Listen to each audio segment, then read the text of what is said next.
कक्षा 12 का बहुलक टॉपिक चल रहा था, जिसका पार्ट फर्स्ट हमने कर लिया। आज सेकंड पार्ट कर रहे हैं, जिसमें हमने शुरू किया था बहुलकों का वर्गीकरण।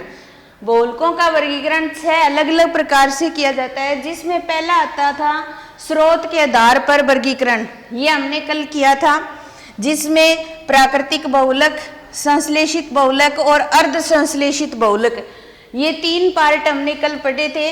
प्राकृतिक बहुलक जो हमें प्रकृति से प्राप्त होते हैं, पेड़ पौधों या जंतुओं से प्राप्त होते हैं, जिसके अंदर हमने कपास, ऊन, सिल्क, सेलुलोज, प्राकृतिक रबर, ये सब हमने कल किया था। और उसके बाद में संश्लेषित बहुलक जो प्रयोगशाला में बनाए जाते हैं, वो बहुलक कौन से होते हैं? संश्लेषित प्रकार के बहुलक होते हैं। और तीसरा हमने अर्ध संश्लेषित बहुलक किया था, जिसके अंदर हमने ये किया था कि जैसे हमारे पास में प्राकृतिक बहुलक तो प्राप्त होते ही हैं, लेकिन अगर उनको थोड़ा सा मॉडिफाई कर दिया जाए तो वो अर्ध संश्लेषित बहुलक में चेंज हो जाते हैं। उसके बाद में हमारे पास में सेकंड पार्ट आता है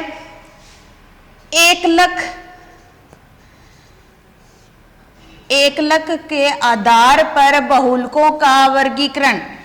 एकलक के आधार पर बहुलकों का वर्गीकरण, ये बहुलकों के वर्गीकरण का सेकंड पार्ट है, जिसके अंदर हमने ये लिखा है एकलक के आधार पर बहुलकों का वर्गीकरण। एकलक का मतलब यहाँ पर एकलक इकाई से है। एकलक इकाई का मतलब ये हो गया कि जैसे कुछ बहुलक ऐसे होते हैं जो एक समान प्रकार की एकलक इकाइयों से मिलकर बने होते हैं, कुछ बहुलक ऐसे भी होते हैं जो भिन्न भिन्न प्रकार की एकलक इकाइयों से भी बने होते हैं। तो इस आधार पर बहुलकों को 2 भागों में बांटा जा सकता है। पहला आता है समबहुलक और सेकंड है सहबहुलक। सहबहुलक, जिसमें हम फर्स्ट सहबहुलक की बात करते हैं। यहां पर सम प्लस बहुलक लिखा हुआ है। सम का अर्थ होता है समान। सम का अर्थ क्या है? समान। यानी कि जो बहुलक बनता है वो एकलक इकाइयों के जुड़ने से बनता है, और एकलक इकाइयों के जुड़ने से जब बहुलक का निर्माण होता है तो वो इकाइयां कैसी होंगी? समान प्रकार की होंगी। यानी कि समान प्रकार की एकलक इकाइयों के जुड़ने से ही बहुलक की फॉर्मेशन होगी। जैसे हम इसके अंदर एग्जाम्पल लेते हैं, जैसे एग्जाम्पल नंबर फर्स्ट हमारे पास में जैसे पॉलीथीन है। पॉलीथीन का जो निर्माण होता है या इसकी जो एकलक इकाई होती है वो एथीन होती है। एकलक जो इकाई है वो कौन सी है? एथीन है। यानी कि यहाँ पर जो एकलक इकाई है वो समान प्रकार की होगी, यानी एथीन के साथ एथीन, एथीन के साथ एथीन जुड़ करके किसका निर्माण होगा? पॉलीथीन का निर्माण होगा। जैसे हम यहाँ CH2 double bond CH2 ethene को इस प्रकार शो कर सकते हैं। अगर इसके आगे N लगा दिया जाए तो यहाँ पर जो एथीन है वो एकलक इकाई है, वो N प्रकार की एकलक इकाई है। बहुलकीकरण की प्रक्रिया करवाई जाए तब बहुलक की फॉर्मेशन होती है, बहुलक का निर्माण होता है। ये जो एथीन है वो पॉलीथीन में चेंज हो जाती है, यानी कि डबल बॉन्ड सिंगल बॉन्ड में चेंज हो जाता है। यहाँ पर एक नए बॉन्ड की फॉर्मेशन होती है, यहाँ पर भी एक नए बॉन्ड की फॉर्मेशन होती है, और जो डबल बॉन्ड होता है वो किस में चेंज हो जाता है? सिंगल बॉन्ड में। और जो N आगे लगा है इसका मतलब यहाँ पर एकलक इकाइयां N प्रकार की हैं। यहाँ हमने N पीछे लगा दिया, इसका मतलब ये हो गया कि यहाँ पर एथीन की जो एकलक इकाई है वो एक के बाद जुड़ती गई, और हमें की फॉर्मेशन हो गई? पॉलीथीन की, यानी कि बहुलक का निर्माण हो गया। एथीन से किसका निर्माण हुआ है? पॉलीथीन का। इसका मतलब यह हुआ कि यहाँ पर समान प्रकार की इकाइयां जुड़ रही है, यानी कि एथीन के साथ एथीन जुड़ रही है, तब पॉलीथीन की फॉर्मेशन हो रही है, इसलिए इसको क्या बोला जा सकता है, समबहुलक। इसके अलावा हम एक एग्जांपल और लेते हैं, सेकंड नंबर, जैसे हमारे पास में पॉलीस्टाइरीन बहुलक है। पॉलीस्टाइरीन बहुलक एक समबहुलक का बहुत अच्छा एग्जाम्पल है। इसकी जो एकलक इकाई होती है वो स्टाइरीन होती है। यहां पर स्टाइरीन को लेते हैं एकलक इकाई के रूप में। जैसे हम पॉलीस्टाइरीन का निर्माण करें, CH2 डबल बॉन्ड CH और C6H5, ये क्या है, स्टाइरीन, जो किसकी तरह काम कर रही है, एकलक इकाई की तरह काम कर रही है। इसके आगे हमने N लगा दिया, तो ये स्टाइरीन की N एकलक इकाई है हमारे पास में। बहुलकीकरण की प्रक्रिया होती है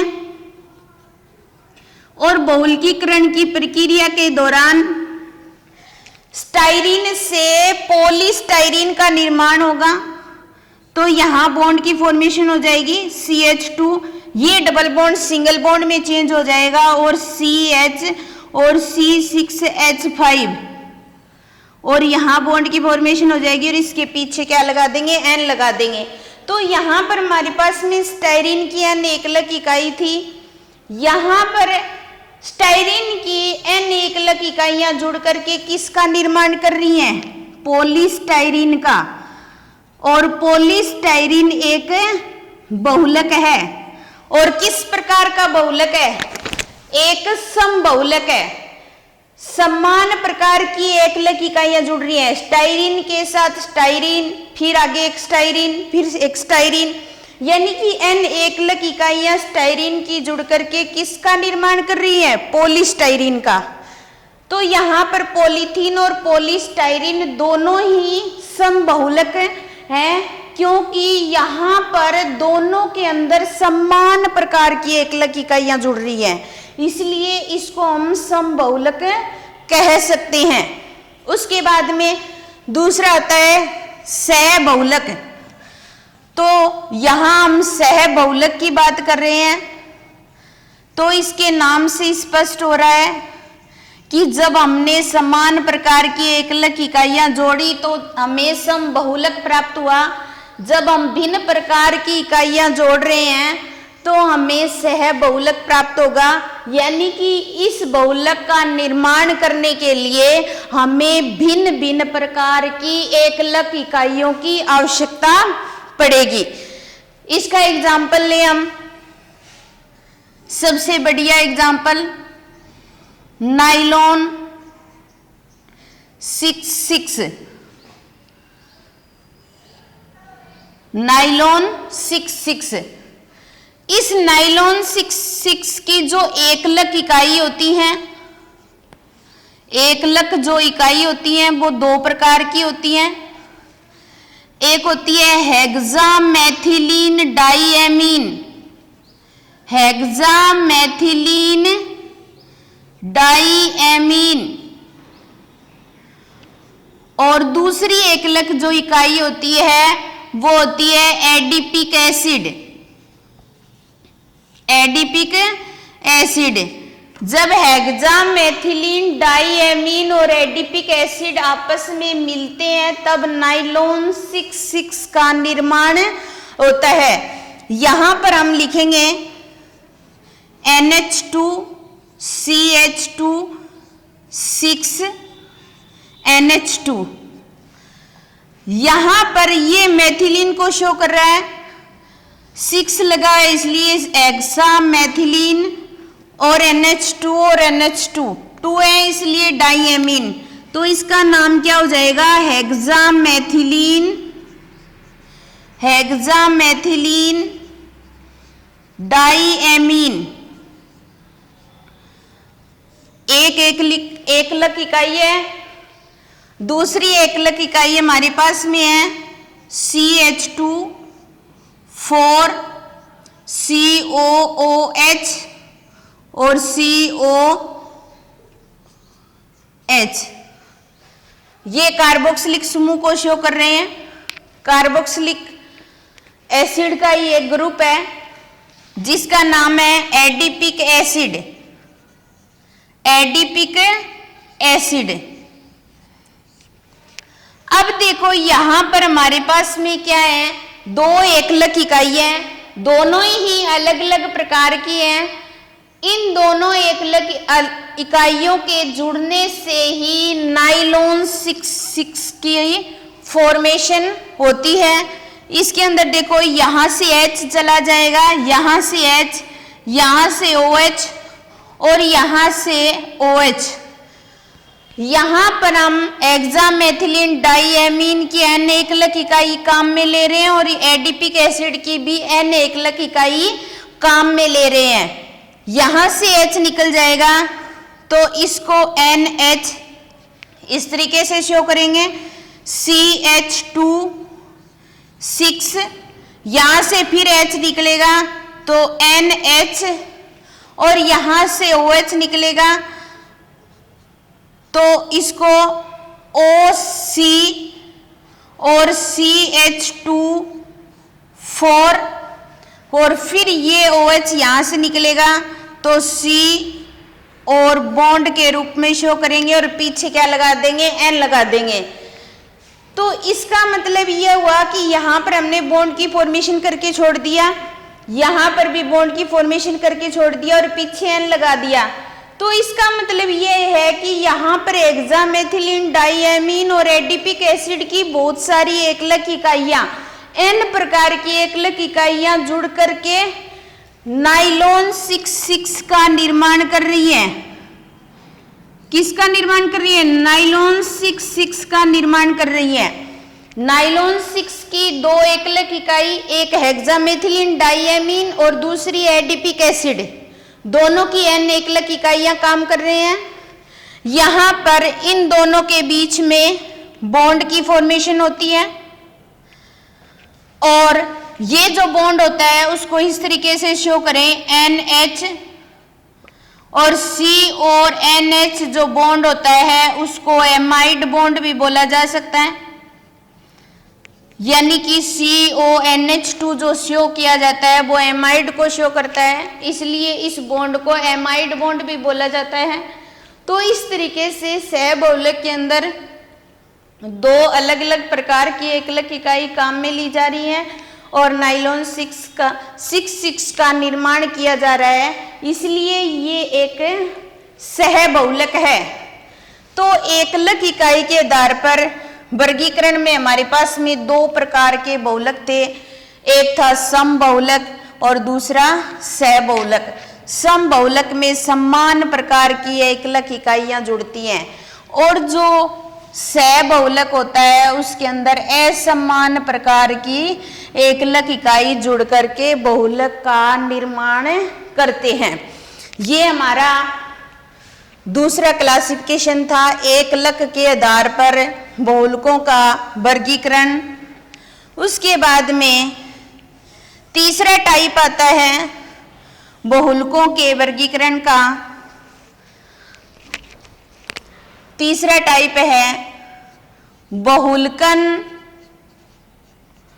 बहुलकन के आधार पर, बहुलकन के आधार पर बहुलकों का वर्गीकरण। बहुलकों का वर्गीकरण।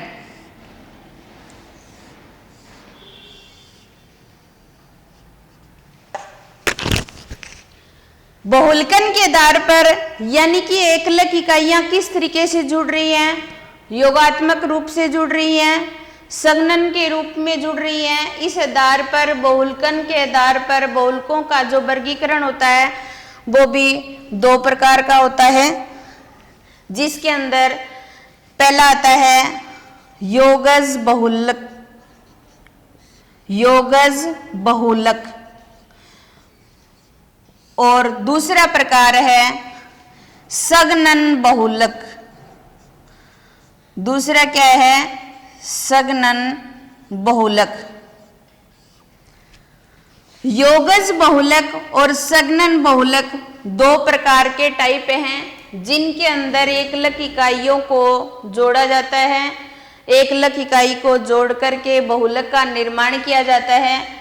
तो योगज बहुलक, इसके नाम से स्पष्ट हो रहा है, योग का मतलब यहां पर क्या है, जुड़ना, यानी कि एकलक इकाइयां जुड़ती हैं। सबसे पहले हम योगज बहुलक की बात करें तो इसके अंदर जो एकलक इकाइयां होंगी वो एक के बाद एक जुड़ती जाएंगी, निकलेगा कुछ भी नहीं। एक के बाद एक एकलक इकाई जुड़ करके बहुलक का निर्माण करते हैं, वो योगज बहुलक होता है। जिसके अंदर एग्जाम्पल लेते हैं, सबसे पहले ब्यूना एस। अब ब्यू का मतलब ब्यूटाडाइन और एस का मतलब स्टाइरीन, यानी कि ब्यूना एस जो बहुलक है उसकी जो एकलक इकाई है वो ब्यूटाडाइन और स्टाइरीन है।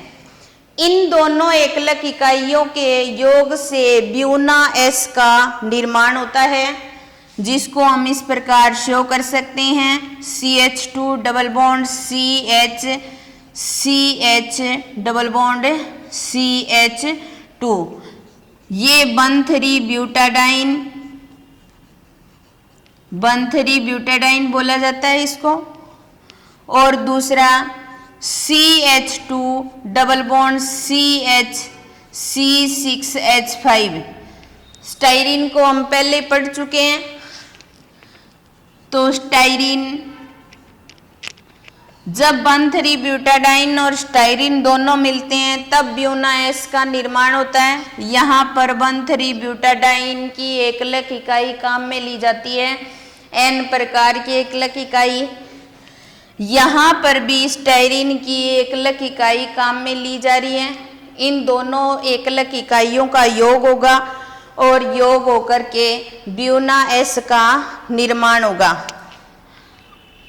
अब देखो यहाँ पर बॉन्ड की फॉर्मेशन कर देंगे।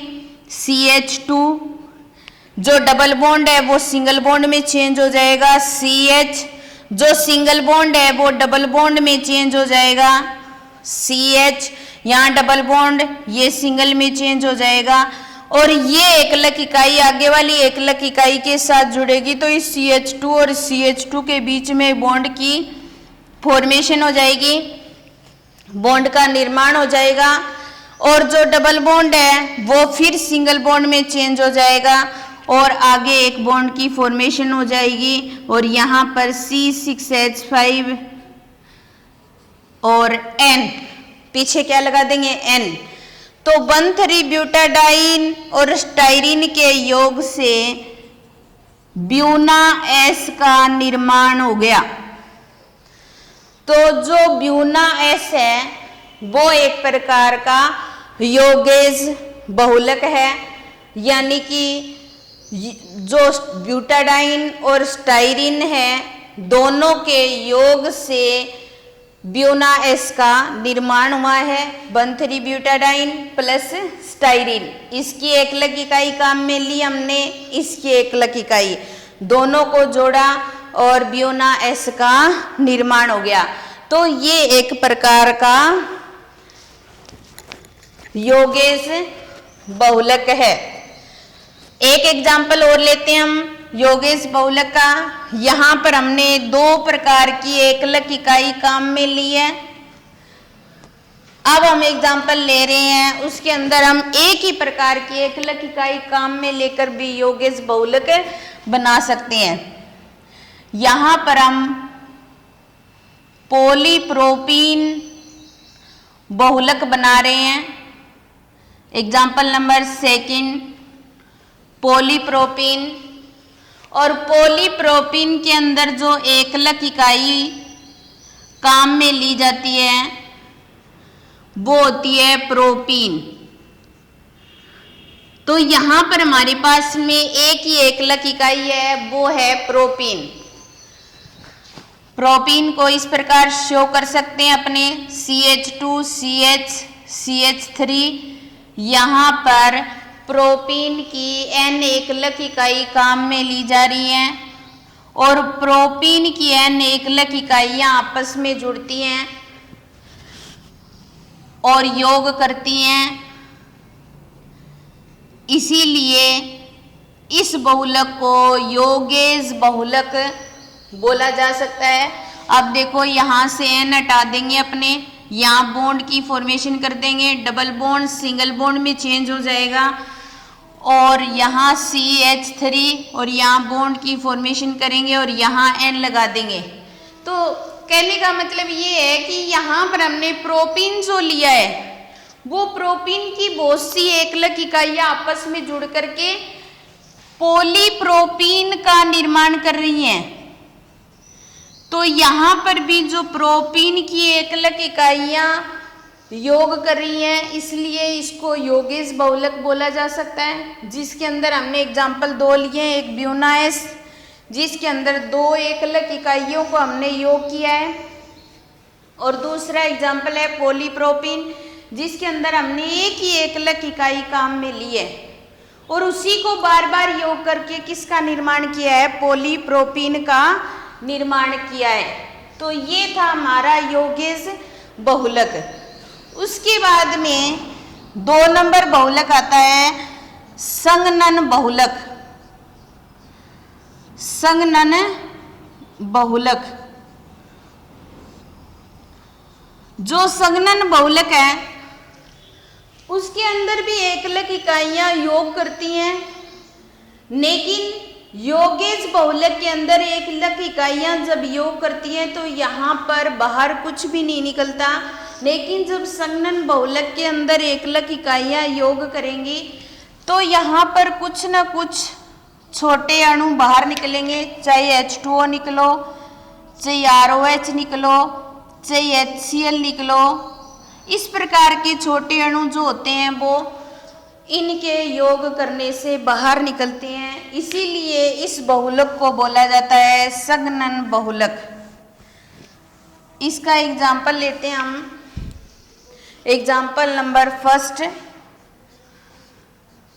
टेरिलीन। टेरिलीन जो है वो एक संघनन बहुलक है, इसको डेक्रोन भी बोला जा सकता है, इसका एक अन्य नाम डेक्रोन है। टेरिलीन के नाम से ही स्पष्ट हो रहा है कि टेरी का मतलब ये टरथेलिक अम्ल, टरथेलिक अम्ल, और लीन का मतलब ethylene, ethylene glycol, ethylene glycol. इन दोनों एकलक इकाइयों के जुड़ने से टेरिलीन या डेक्रोन का निर्माण होता है। टेरी का मतलब टरथेलिक अम्ल, लीन का मतलब एथिलीन ग्लाइकोल। ये जो एथिलीन ग्लाइकोल है ये एक प्रकार का एल्कोहल है। जैसे हम टरथेलिक अम्ल को लें, टरथेलिक अम्ल को इस तरीके से शो किया जाता है, बेंजीन के 1st कार्बन और 4th नंबर कार्बन पर कार्बोक्सिलिक ग्रुप जुड़े होते हैं और जो एथिलीन ग्लाइकोल है उसको इस तरीके से शो किया जाता है। ये एक प्रकार का एल्कोहल है। जैसे हमारे पास CH3 के साथ OH जुड़ा हो या CH3 CH2 के साथ OH जुड़ा होता है, यानी कि यहाँ पर OH एक ही है, यहाँ भी OH एक ही जुड़ा हुआ है कार्बन श्रृंखला के साथ, तो इसको मोनोहाइड्रिक एल्कोहल बोला जाता है। लेकिन जब CH2 के साथ OH जुड़ गया और CH2 के साथ जो OH जुड़ गया तो इसको डाईहाइड्रिक एल्कोहल बोला जाता है। तो ये एक प्रकार का डाईहाइड्रिक एल्कोहल भी है, इसको एथिलीन ग्लाइकोल कह सकते हैं और इसको बोलेंगे टरथेलिक अम्ल। टर्थेलिक अम्ल। संघनन बहुलक के अंदर इनकी n एकलक इकाइयां काम में ली जा रही है।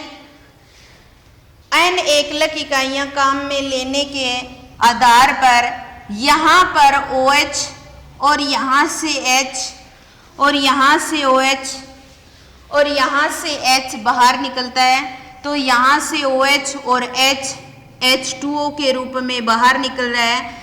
यानी कि एकलक इकाइयां योग तो कर रही हैं, लेकिन कुछ ना कुछ छोटे अणु बाहर निष्कासित हो रहे हैं, इसीलिए इस बहुलक को संघनन बहुलक बोला जाता है। जैसे यहाँ से OH बाहर निकला तो इसको हम इस तरीके से शो करेंगे। फिर उसके बाद में बेंजीनिंग, यहाँ से OH बाहर निकल गया तो C डबल बॉन्ड O से इस तरीके से, यहाँ से H बाहर निकला तो O और CH2 और CH2 और उसके पश्चात यहाँ से H बाहर निकला तो यहाँ पर बॉन्ड की फॉर्मेशन करके N लगा देंगे। इसका नाम हो जाएगा टेरिलीन या डेक्रोन। दो नाम से शो किया जा सकता है। जो टेरिलीन नाम है, इसके आधार पर हम इसकी एकलक इकाइयाँ याद रख सकते हैं।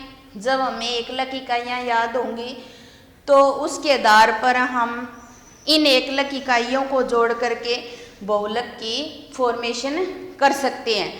तो संघनन बहुलक के अंदर ये एकलक इकाइयाँ जुड़ रही हैं, लेकिन कुछ न कुछ छोटे अणु बाहर निकल रहे हैं, इसीलिए इस बहुलक को बोला जाता है संघनन बहुलक।